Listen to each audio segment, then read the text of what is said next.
Bismillah. Ya. Assalamualaikum warahmatullahi wabarakatuh. Alhamdulillah hamdan katsiran thayyiban mubarakan fi kama yuhibbu rabbuna wa yarda. Pemirsa Fatwa TV. Alhamdulillah kita bisa berjumpa kembali di program live interaktif Fikih Praktis Ilmu Waris bersama Ustadz Nizar Sa'ajabal yang berdomisili di Jakarta dan studio Jakarta. Alhamdulillah kita bisa bertemu dan alhamdulillah juga Ustadz selalu merelakan waktunya datang ke studio di tengah kemacetan Jakarta di jam sore hari, padatnya jam lalu lintas pulang kantor tuh, Masya Allah, Alhamdulillah. Dan jangan sia-siakan kesempatan untuk menyaksikan acara ini dan bertanya jika memang ada masalah yang seputar, tentunya khusus ya, mengenai seputar fikih praktis, ilmu waris, hibah, hadiah dan segala macam seperti itu. Wasiat, surat wasiat atau harta bagaimana ya.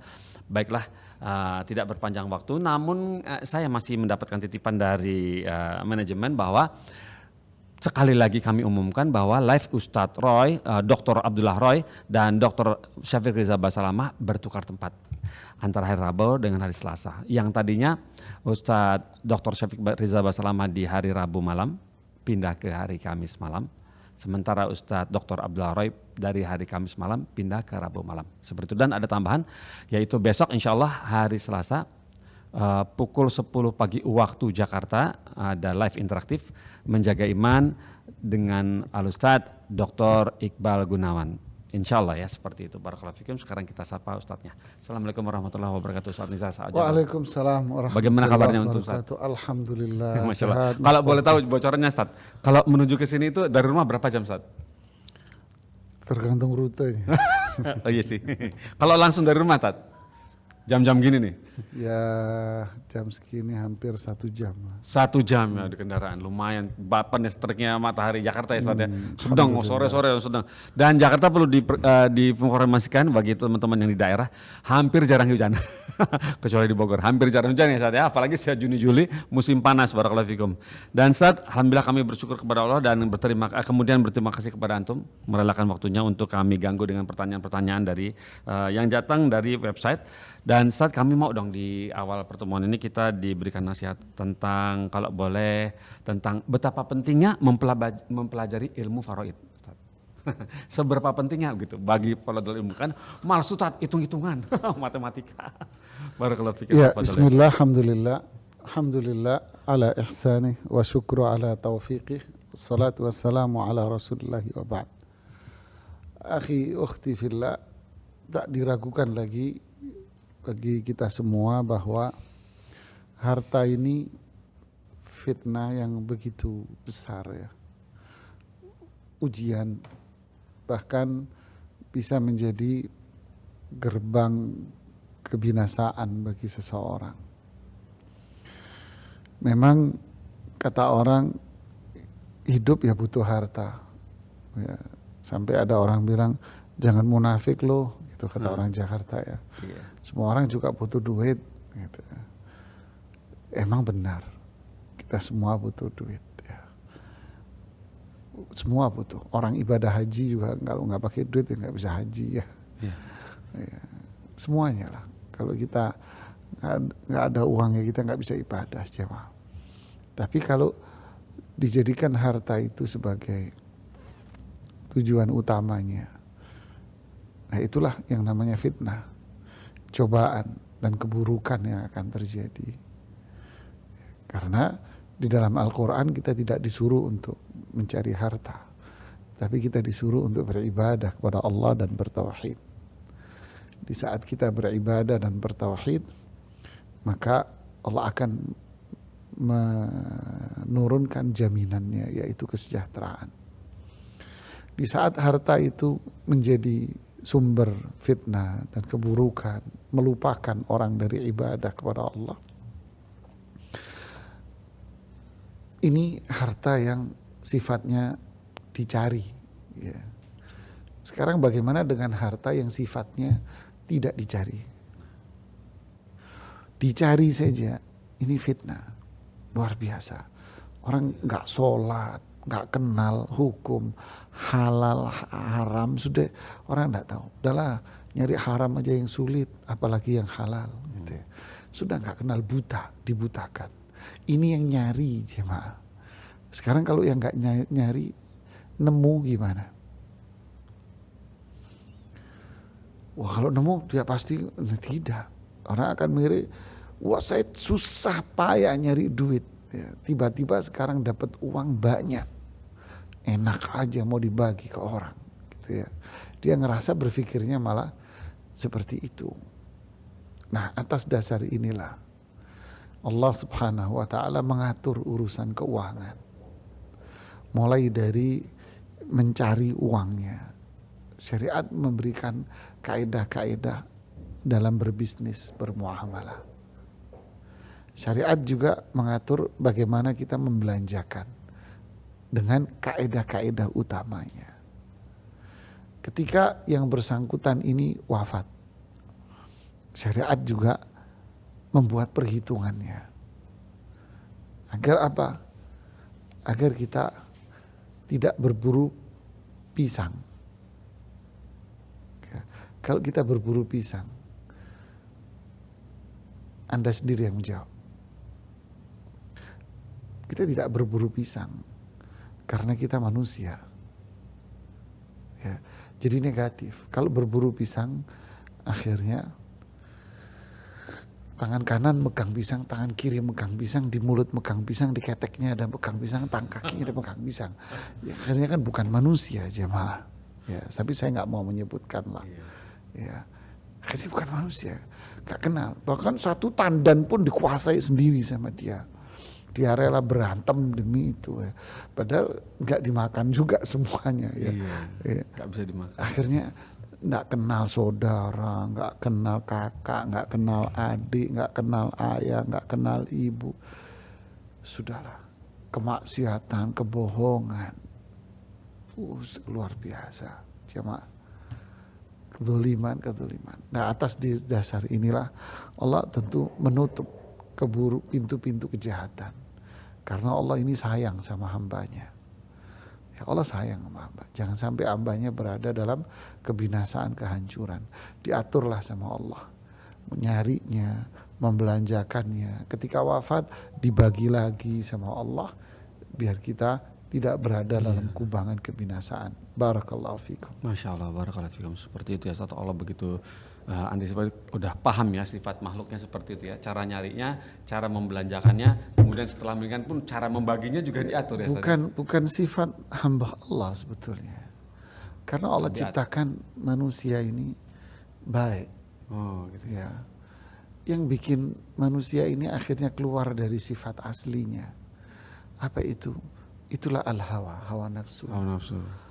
Dari mana hawa nafsu ini muncul? Jadi kompori sama setan. Karena setan iblis kan bakal masuk neraka. Iya. Dia kan nggak mau bakal masuk neraka sendirian dengan grupnya doang. Dia nyari orang lain, CS-nya. Enak aja nih anaknya Adam. Gara-gara Adam ini gue masuk neraka kan gitu kan. Iya. Gue cemplungin lo semua lo gara-gara kakeknya nanti kan gitu kan ya. Ini nggak mau dendam, dia hasad. Hasad dia. Makanya dari situlah hawa nafsu itu muncul. Akhirnya banyak saudara-saudara kita yang muslim akhirnya terjebak dalam kubangan itu. Waliyahudzubillah. Barakallahu fikum Ustaz atas nasihatnya. Semoga saya pribadi dengan teman-teman juga pemirsa yang menyaksikan dan siapa pun yang menonton acara ini bisa mengambil ibrah ya, pelajaran dari apa yang sudah disampaikan Ustaz Nizar. Seperti itulah jadi memang sifat manusia yang dibisiki oleh hawa nafsu dari sifat dari setan itu ya. Barakallahu fikum Ustaz. Dan kita boleh masuk dari pertanyaan pertamanya Ustaz. Pertanyaan pertama itu datang dari hamba Allah di Jawa Tengah di kota Surakarta. Begini bertanyanya, Assalamualaikum Ustaz Nizar, khusus untuk Ustaz Nizar ini suami istri nih Ustaz tanpa anak. Suami istri tanpa anak. Suami meninggalkan sebuah rumah. Nah, kemudian keluarga suami dari ayah sudah meninggal semua. Hanya ada anaknya laki-laki dan perempuan. Rumah tersebut warisan ibunya yang sudah meninggal jauh sebelum almarhum. Saudara ibunya perempuan masih hidup. Saudara ibunya perempuan masih hidup. Pertanyaannya, apakah rumah tersebut jatuh pada istrinya saja? Tanda tanya. atau sepupunya dari almarhum juga berhak mendapat warisan tersebut? Syukran jazakallah khairan Ustaz Nizar. Ya, bismillah, alhamdulillah, salatu wassalamu ala rasulillahi wa ba'd. Terima kasih banyak kepada penanya yang di Surakarta. Kasus ini disebut di Al-Quran dengan nama kalalah, yaitu seseorang yang wafat, dia tidak memiliki anak. Kalalah. Nggak punya anak dia. Siapa ahli warisnya? Ahli warisnya adalah saudara kandungnya. Kalau ayahnya juga sudah nggak ada. Ya. Ya, tapi kalau ayahnya ada, ya ayahnya lah. Anggap ayahnya juga sudah nggak ada. Seperti contoh kasus ini. Ayahnya nggak ada, ibunya nggak ada. Kalau ibu itu kan orang sosok yang paling baik ya. Ya. Kenapa? Ibu ada, ibu nggak ada, dia nggak akan geser yang lain. Tapi kalau bapak, ada bapak, saudara kandung kegeser semuanya. Ya. Gitu ya. Ini mohon maaf hanya istilah waris loh ya. Ya. Ini hanya istilah warisan saja loh ya. Ya semuanya baik ya. Semuanya baik. Jadi anggap orang seperti kasus ini orang tuanya nggak ada. Jadi siapa yang jadi ahli warisnya? Saudara kandung dia, saudara kandung si mayit. Oke. Saudara kandung si mayit nggak ada, umpamanya, karena si mayit ini meninggal yang terakhir dari semua saudaranya. Siapa ahli warisnya? Ahli warisnya pindah kepada ponakan, yaitu semua ponakan. Wah banyak Ustadz, umpamanya. Enggak semua. Para ulama sepakat ponakannya adalah ponakan laki-laki dari saudara kandung laki-laki. Ada ini aja yang waris. Atau ponakan laki-laki dari saudara kandung seayah. Anak Saudara kandung seayah. kandung saya. Ya. Satu ayah, ibu beda. Mama dia punya itu dan sudah meninggal juga. Maka ponakannya, yaitu ponakan laki-laki dari saudara dia, saudara kandung. Kalau nggak ada saudara kandung ya saya. Ya. Ini ahli warisnya dia. Kalau ini juga nggak ada, umpamanya, maka bisa juga langkah yang terakhir dia, yaitu sepupu. Sepupu laki-laki, tahu sepupu ya? Oh iya. Ya, sepupu laki-laki dari saudara kandung ayah laki-laki. Umpama ayahnya namanya Pak Budi. Ya. Pak Budi ini punya saudara kandung namanya Pak Bambang. Ya. Ya, meninggal semua. Pak Bambang punya anak namanya Bibit. Ya. Kok bi semua yang ngarang aja. Namanya Bibit nih anaknya. Iya. Berarti Bibit dengan si mayit jatuhnya apa? Sepupu. Sepupu. Nah, ya ini sepupu laki-laki dari saudara Laki-laki. laki-laki ayah. Barakallahu fiik. Masya Allah. Jadi pertanyaannya apakah rumah tersebut jatuh pada istrinya saja? Tidak ya Ustaz ya? Tentu. Kecuali semua ndak ada ini. Kecuali nggak ada semua. Semua nggak ada. Kalau semua nggak ada, nanti ada lagi Pak Mas Pongki. Sisanya? Ada lagi. Ada. Belum tentu ke istrinya. Ada namanya warisan dzawul furud, dzawul arham. Dzawul arham itu ahli waris yang berasal dari jalur cewek. Oh gitu. Bingung saya. Bingung? Bingung. Tak tulisin.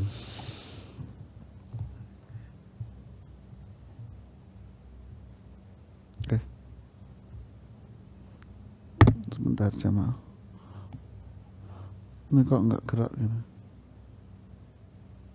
Harus dihapus dulu mungkin. Sebentar jemaah. Sebentar. Ya. Papa gini jemaah. si mayit, ya, si, tak tulis di tengah deh, si mayit. Tik-tik. Nah, ya, itu ya. Kok ada putih apa itu di layarnya? Si mayit. Ya.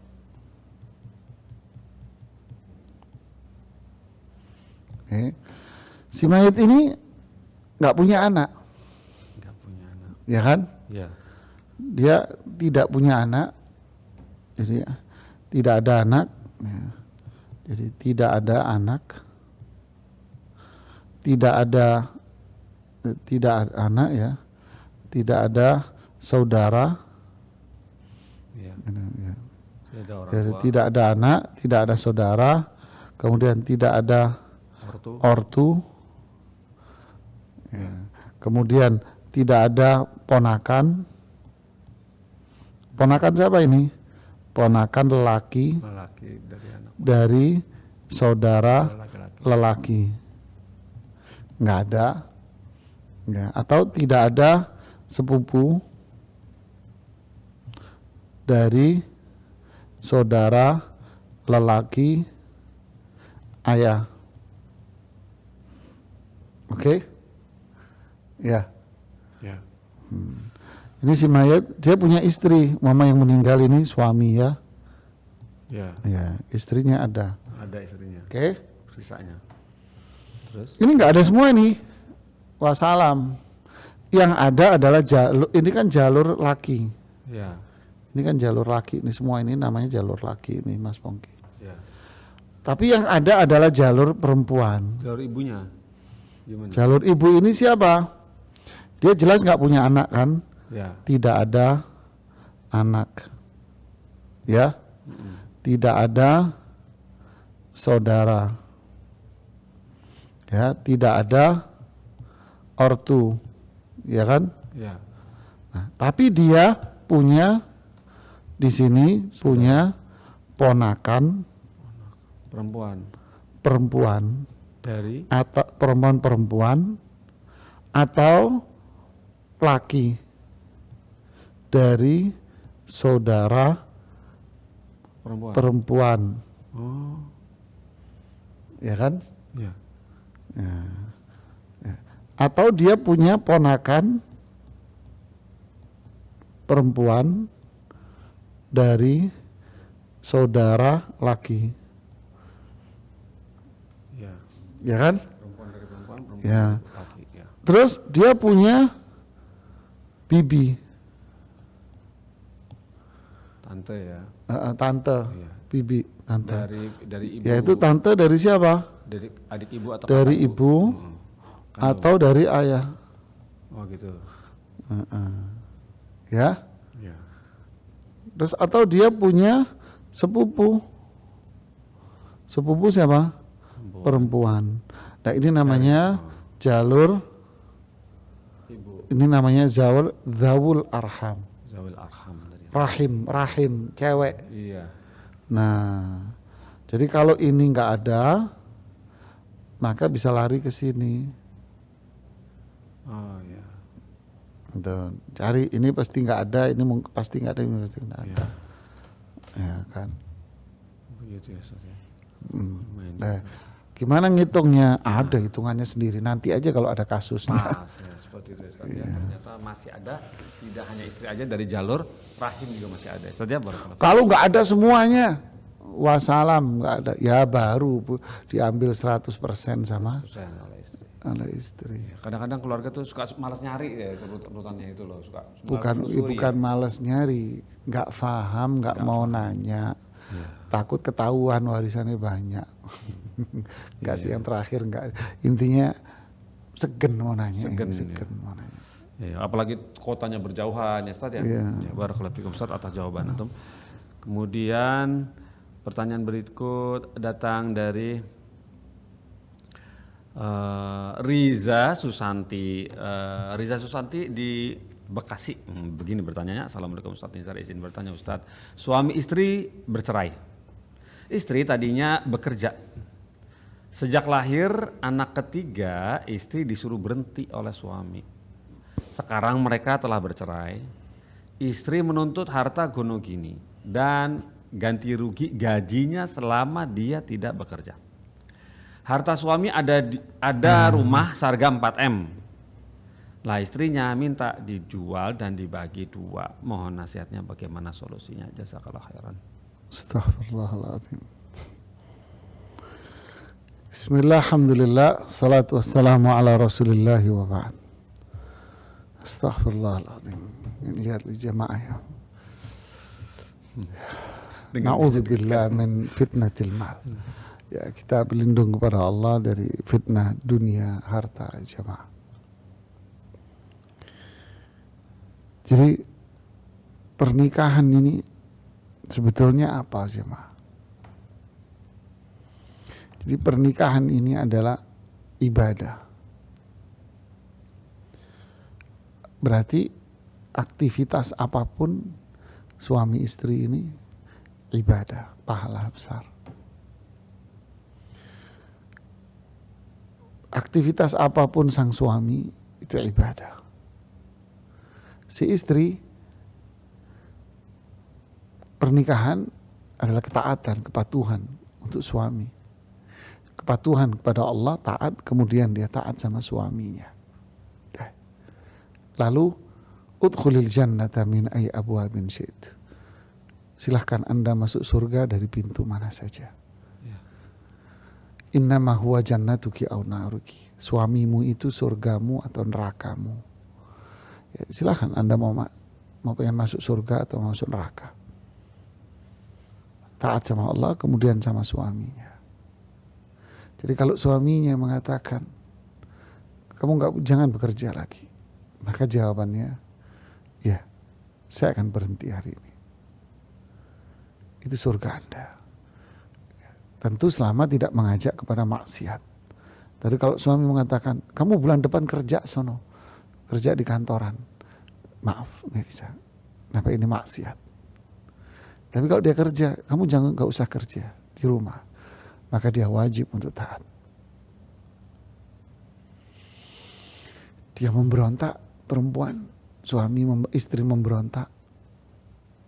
Ini namanya nusyuz, yaitu istri yang keluar dari ketaatan kepada suami. Apa hukumnya? Dosa besar. Lalu terjadi perceraian. Kemudian istri menuntut, ganti waktu-waktu saya selama sama kamu. Harusnya selama sekian tahun saya menghasilkan uang. Harusnya saya menghasilkan uang. Gara-gara nikah sama lo, sama Anda, sama kamu bahasanya ya, saya nggak dapat uang. Ganti rugi. Fa inna lillahi wa inna ilaihi raji'un. Astaghfirullahaladzim. Sadarlah, tobatlah kepada Allah. Pernikahan ini bukan harta, ini ibadah mulia. Ya. Kemudian perceraian, maka dia menuntut, nggak bisa, harta Anda 50% buat saya sebagai ganti atas pernikahan kita. Apalagi sampai ada yang mengatakan, sini ganti rugi keperawanan saya yang kamu ambil. Ada yang mengatakan demikian. Ganti rugi saya, keperawanan saya kamu renggut selama sekian tahun. Ganti rugi sini atas saya melayani kamu sekian tahun. Jadi kayak restoran, mohon maaf, ini kayak bukan perempuan yang beriman. Minta dia melayani, minta dibayar. Jadi melayaninya minta dibayar. Sini 50% harta kamu. Inna lillahi wa inna ilaihi raji'un. Astaghfirullahaladzim. Dalam Islam tidak ada. Ma at'amta bihi ahlak falaka biha sadaqah. Makanan yang Anda sajikan kepada keluarga Anda, ini adalah pahala yang begitu besar. Hatta ma tad'u fi imra'atik. Makanan yang Anda berikan ke mulut istrimu, itu pahala besar. Masakan yang Anda sajikan dimakan sesendok oleh suamimu, itu adalah pahala yang luar biasa. Wa fi bud'i ahadikum sadaqah. Anda melayani kebutuhan biologis suamimu, Anda mendapatkan pahala yang begitu besar di sisi Allah. Wala ya'rifu hadza illa mu'min wa mu'minah. Dan tidak akan sadar akan hal ini kecuali dia yang beriman kepada Allah. Tapi mereka yang gak ada iman, orang-orang kafir, dia akan menilai semua ini dengan harta. Makanya ketika mereka bercerai, ganti dengan uang. Saudaraku sekalian, apakah kita memiliki prinsip seperti ini? Tentu tidak bagi mereka yang beriman kepada Allah dan hari akhir. Semoga Allah meneguhkan keimanan kita kepada Allah. Wallahu a'lam bishawab. Masya Allah, barakallahu fikum, seperti itu ya. Nauzubillah dari kasus-kasus yang seperti kita saksikan tadi yang sudah diberikan nasihat oleh Ustadz Nizar saja, Pak. Berikutnya Ustadz, pertanyaan datang dari Nova Triana di Jakarta Timur. Begini pertanyaannya, Assalamualaikum Ustadz Nizar, izin bertanya Ustadz, suami ditetapkan sebagai ahli waris pengganti dalam penetapan ahli waris oleh Pengadilan Agama menurut KHI dan sudah inkrah di MA. Apakah hal ini sah menurut syariat agama ya Ustadz? Mohon sharing ilmunya. Dengan ceritanya begini, bibi wafat sebagai janda tanpa anak dan mempunyai satu anak angkat.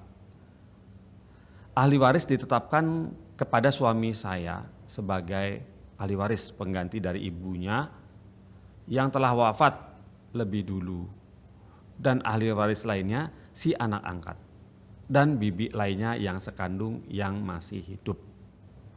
Saat suami bibi wafat, harta suami belum dibagi dan ada adik suaminya yang perempuan juga masih hidup.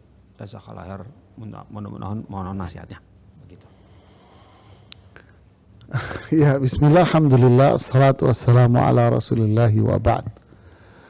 Kita di rubrik ini di Fatwa TV, ya, rubrik dalam konteks konsultasi syariat, konteks konsultasi warisan dalam pandangan Al-Quran. Ya, kita bukan dalam rangka mengkritisi apa yang ada di dalam kompilasi hukum Islam, tidak. Ya. Seperti yang Anda jelaskan dalam pertanyaan tadi, itulah yang ditetapkan memang di dalam undang-undang negara. Tapi kalau Anda nanya tentang bagaimana dalam pandangan syariat, maka tentu dalam pandangan syariat punya perhitungan sendiri. Ya. Dan kita Muslim, ya tentu tidak ada yang melarang. Untuk secara hukum juga tidak dilarang kita untuk kembali kepada Al-Quran dalam konteks perhitungan waris. Ya, caranya gimana? Ya kan ini kan masalah private, masalah pribadi individu. Anda amalkan syariat Islam dalam keluarga Anda. Ya, nggak paham, ya nanya seorang ustadz bagaimana perhitungan waris dalam konteks Al-Quran dan petunjuk Rasulullah Sallallahu Alaihi Wasallam. Maka ini yang lebih berkah, maka ini yang lebih mulia. Ya, wallahu a'lam. Barakallahu fikum, seperti itu Ustaz ya. Jadi kita tidak mengkritisi hukumnya sudah berlaku ditetapkan oleh pemerintah, namun di sini tinjauan syariat ya Ustaz. Barakallahu fikum Ustaz. Kemudian ini ada pertanyaan dari Erika Puspita Sari Bahri di Sulawesi Tengah, Kota Palu, Indonesia. Di sini ada dua pertanyaan. Yang pertanyaan pertama mungkin tidak berkaitan langsung dengan acara ini, namun pertanyaan keduanya masih berkaitan insyaallah. Tapi saya anak bacakan Ustadz yang pertanyaan pertamanya. Seperti ini pertanyaan. Assalamualaikum Ustadz Nizar. Nomor 1 saya mau bertanya, saya penerima dana PNS orang tua yang telah meninggal melalui Taspen. Apakah saya bisa menerima uang 100% tersebut? Apakah saya bisa menerima uang tersebut 100% atau harus dipotong sekian persen karena terdapat deposito atau riba? Saya melihat di situs resmi Taspen bahwasanya pembayaran uang pensiun saat ini berasal 100% dari APBN. Nah, pertanyaan kedua, apakah pensiun bulanan itu termasuk warisan? Nah, apabila termasuk warisan, sebagian ahli waris telah meninggal dunia. Nah, apakah hak mereka jadi gugur atau kembali menjadi warisan lagi buat mereka? Jazakallahu khairan, mohon nasihatnya. Ya, bismillah, alhamdulillah, salatu wassalamu ala rasulillahi wa ba'd. Jika asuransi yang disampaikan tadi itu adalah murni bantuan, santunan dari pemerintah, bersumber dari dana APBN, berarti kan murni dari pemerintah. Jadi pemerintah menyantuni, membantu mereka yang meninggal dengan ketentuan-ketentuan yang telah ditetapkan dalam undang-undang. Dikasih santunan sama pemerintah dari dana APBN yang disebut dengan taspen. Jika kondisinya seperti ini, maka harta yang diberikan itu dan diterima itu bukan warisan. Itu bukan warisan. Berarti apa? Berarti sang istri boleh menggunakan untuk kebaikan dan kemaslahatan keluarganya. Ya, bukan warisan. Ya. Adapun tabungan deposito, maka ini jelas riba. Terus bagaimana? Falakum ru'usu amwalikum la tadhlimuna wa la tudhlamun. Allah mengatakan, maka ambillah harta pokok kalian saja, tabungan pokoknya saja yang diambil. Maksudnya tabungan pokoknya itulah yang menjadi warisan. Sisanya Anda harus melepas. Contoh, tabungan pokoknya 100 juta. Tabungan uang pokoknya. Tetapi total di uang deposito situ tercatat 300 juta umpamanya. Ya, 200 jutanya ini hasil depositonya. Karena gak pernah diambil-ambil umpamanya ya. Dan uang pokoknya cuman, tabungan pokoknya awalnya cuman 100. Maka yang jadi warisan adalah 100-nya itu. Anda ambil, Anda bagi ke para ahli waris. Baik ahli warisnya sekarang sudah wafat, atau ahli warisnya sudah masih hidup, ya bagi. Wafat kan karena keterlambatan dalam pembagian warisan. Terus yang 200 Anda harus melepasnya. Maksudnya tidak boleh dibagi kepada ahli waris. Silahkan, kalau bahasa Indonesianya, silahkan disedekahkan kepada orang lain. Ya, wallahu a'lam. Barakallahu fikum, seperti itu ya. Jadi solusinya untuk Ibu Erika Pustasari Bahri di Palu seperti itu, sudah dapat saran dari Ustaz Nizar Al-Jabal. Berikutnya Ustaz, pertanyaan datang dari Rahmat, hamba Allah di Lampung Tengah, begini berbunyinya. Ini mengenai curhat ini Ustaz.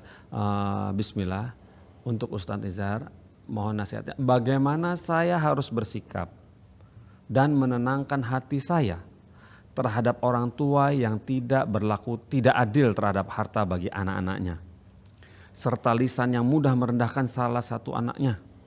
Dalam hal ini saya sudah berikhtiar berkomunikasi dengan orang tua sebaik mungkin, namun justru obrolan mengarah ke perdebatan dan orang tua cenderung meminta saya pengertian. Saya diminta semakin membantu orang tua, sementara sakit hati saya sudah membuat saya tidak bersemangat lagi untuk berbakti pada orang tua. Mohon nasihatnya ya Ustadz. Bismillah, alhamdulillah, salatu wassalamu ala rasulillahi wa ba'd. Akhi, ukhti fillah, apapun yang terjadi dengan beliau, dia tetap adalah ibu Anda, tetap dia ayah Anda. Kewajiban Anda adalah yang pertama, teruslah menasihatinya kalau Anda melihat dia salah. Terus nasihati, jangan putus asa. Karena kita tak tahu kapan hidayah Allah itu akan terbuka buat dia. Kewajiban kita hanyalah usaha untuk menasihati. Yang kedua, berdoa kepada Allah agar Allah membukakan pintu hidayah buat orang tua Anda. Karena ini doa senjata yang luar biasa. Yang ketiga, jangan Anda sakit hati atas ucapan orang tua Anda. Hilangkan itu. Maafkan orang tua Anda. Kalau Anda sakit hati, Anda tidak memaafkan, justru berbalik bola itu ke Anda. Anda akan tercatat sebagai anak yang durhaka kepada kedua orang tua. Waliyadzubillah, jangan. Jadi hilangkan itu kebencian karena itu datang dari syaitan. Maafkan. Jangankan dengan orang tua, kita dengan orang lain aja suruh memaafkan. Para ulama tafsir mengatakan, induk dari akhlak mulia yang disebutkan di dalam Al-Quran adalah firman Allah di surat Al-A'raf itu.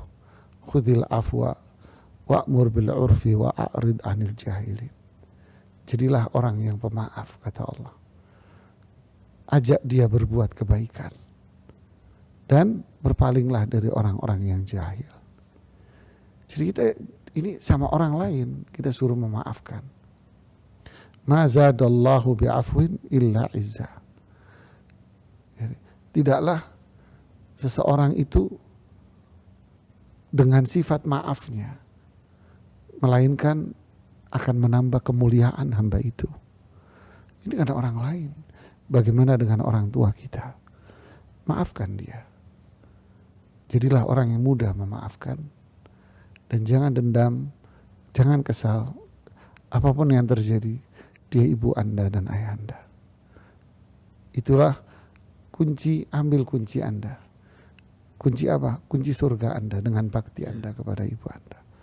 Barakallahu fiik. Ujian ya Ustaz ya, termasuk itu barakallahu fiik. Insyaallah seperti itu Ustaz ya. Jadi Mas Rahmat ya, semoga Allah berikan kesabaran yang baik. Kemudian ini pertanyaan berikut datang dari Dia Septikawati di Banten, Tangerang, Indonesia. Assalamualaikum warahmatullahi wabarakatuh Ustaz Nizar. Izin bertanya Ustaz, nomor 1, bapak saya sudah meninggal. Beliau meninggalkan sejumlah harta termasuk sebuah rumah yang sebelum meninggal beliau berniat menjualnya dan hasilnya akan dibagikan termasuk ke bapak untuk bapak itu sendiri. Tapi sebelum terjual, qadarullah bapak keburu meninggal. Nah, lantas bagaimana hukum yang bagian bapak tersebut ketika sekarang rumah sudah terjual? Nah, kemudian nomor 2, mama berencana jika rumah terjual, maka bagian bapak akan dibelikan sawah untuk digarap dan hasilnya untuk sedekah.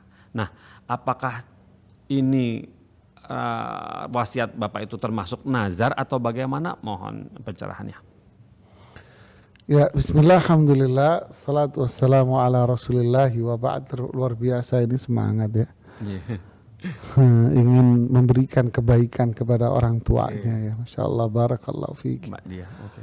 Siapa namanya Mbak? Dia Septikawati. Mbak Dia Ya. Septikawati, Ya, panjang namanya. Ini kalau dalam waris ini namanya bukan wasiat. Oh, bukan ya. Ini bukan wasiat. Apa Ustaz? Itu keinginan biasa ayah. Dia punya keinginan. Contoh seperti ini. Masih sehat hidup ya, dia bilang, ayah pengen kalau ini rumah mau ayah jual deh gitu ya. Ini rumah mau ayah jual. Nanti kalau laku, ayah mau bagi-bagi ke kalian semua. Kan kepengennya nih, keinginannya. Ya, nanti kalau laku ayah mau bagi-bagi kalian, sama ayah juga, sebagian buat ayah, sebagian nanti ayah mau bagi-bagi deh buat kalian, bagi-bagi rezeki. Jadi terserah kalian yang mau beli apa. Takdir Allah, kehendak Allah bicara lain dari keinginan. Manusia boleh keinginan. Wa ma tasha'una illa an yasha Allahu rabbul alamin. Apapun yang kalian kehendaki itu tidak akan bisa berjalan kecuali semua itu sesuai dengan kehendak Allah. Ternyata kehendak Allah berbeda. Allah wafatkan beliau. Berarti gimana dengan keinginan? Keinginannya juga sama, dibungkus dengan kain kafan yang tadi. Berarti apa? Selesai jemaah. Karena itu bukan wasiat. Jadi terus berarti rumah yang sekarang ini sekarang mau laku nih ceritanya. Terus bagaimana? Maka semua hasil penjualan dari rumah itu semuanya jadi apa? Jadi harta warisan. Harta warisan. Ya. Terus dibagi kepada seluruh ahli waris. Berarti nggak ada dong jatah buat ayah. Secara hitungan waris ya nggak ada lah. Dong ayah anda kan sudah wafat. Iya. Ya, nggak ada jatah buat ayah anda. Jadi murni semuanya buat ahli waris. Sekarang ahli rumah ini laku 100 miliar. Umpamanya. Ya Mas Pongki. Tinggi sekali. Ya kan duitnya nggak ada. Yang gede aja sekalian. Iya. Sama-sama nggak ada gitu ya. Nggak nanggung-nanggung. Umpamanya laku nih jemaah 100 miliar. Oke. Anaknya berapa Mas Pongki? 3. Umpamanya nih saya ngarang nih. Perempuan 2, laki 1. Ya. Berarti kan laki 2 bagian. Iya. Ya. Perempuan satu-satu. Perempuan 1-1. Jadi berapa? 4. 4 bagian. 100 miliar dibagi 4 berapa Mas Pongki? Wah, 2,5, 25. 25 miliar, 25 miliar. Lakinya dapat 50 miliar jemaah. Ya, silakan tersenyum. Enggak dilarang orang tersenyum Iya, jemaah. Masya Allah. Amin. Dapat 50 miliar. Udah dibagi nih. Nih kamu yang laki 50 miliar. Yang perempuan 25 buat beli bedak satu Tangerang. Ya, umpamanya kan. Deh, dapat nih. Setelah dibagi, mereka bilang, ngobrol-ngobrol ini kita ini seneng nih, dapat miliaran. Tapi sebetulnya harta ini semua aslinya milik siapa? Alhamdulillah. Milik Allah. Kemudian yang berusaha dari harta ini siapa? Ya sih Bapak itu. Ayah kita. Ya. Kita cuma duduk manis terima uang banyak. Yuk kita patungan. Kita semua patungan. Abang, kamu yang dapat 50 miliar. Kamu patungan. Ya, saya patungan 5 miliar. Kan dapat gede 50 kan. Nih, saya patungan 5 miliar. Yang cewek-cewek patungan 2 miliar, 2 miliar.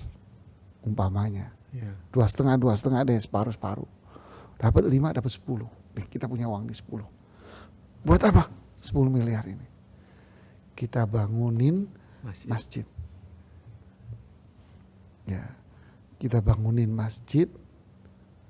Kita kasih pesantren. 1 buat pesantren ini masjid. Atau bangunin masjid yang gede. Di tempat yang butuh. Kita hadiahkan semua kepada siapa? Kepada ayah kita. Kira-kira gimana Mas Bang? Masya Allah itu. Mulia insya Allah. Masya Allah. Bagus sekali. Istana di surga. Ini anaknya. Anak yang berbakti. Ya. Orang tuanya yang wafat. Dapat. Senang. Nah, kalau modelnya begini. Inilah yang saya anjurkan kepada Anda semua yang bagi warisan. Ya. Setelah Anda bagi, sisahkan buat orang tua Anda. Jangan dimakan semua. Karena yang kerja dulu banting keringet ini, bapakmu, ibumu. Sisain, kasihin ibumu. Buat apa? Sedekah jariah. Nih, tak bangunin masjid. Gede Ustaz biayanya. Saya bangunin kelas di pesantren. 2 kelas, 3 kelas di pondok. Saya bangunin sumur di satu desa yang gak punya air. Allahu Akbar. Ini ibarat paralon yang ngalir ngerojok pahalanya. Orang Jawa bilang gerojok. Ngalir terus pahalanya deras kemana? Ke kuburan ayah Anda. Selonjor ayah Anda di kuburan menikmati kiriman pahala. Kita kepengen jemaah kalau punya fulus begini ya jemaah. Barakallahu fikum. Masya Allah. Alhamdulillah seperti itu jawaban dari Antum dan pemirsa Fatwa TV.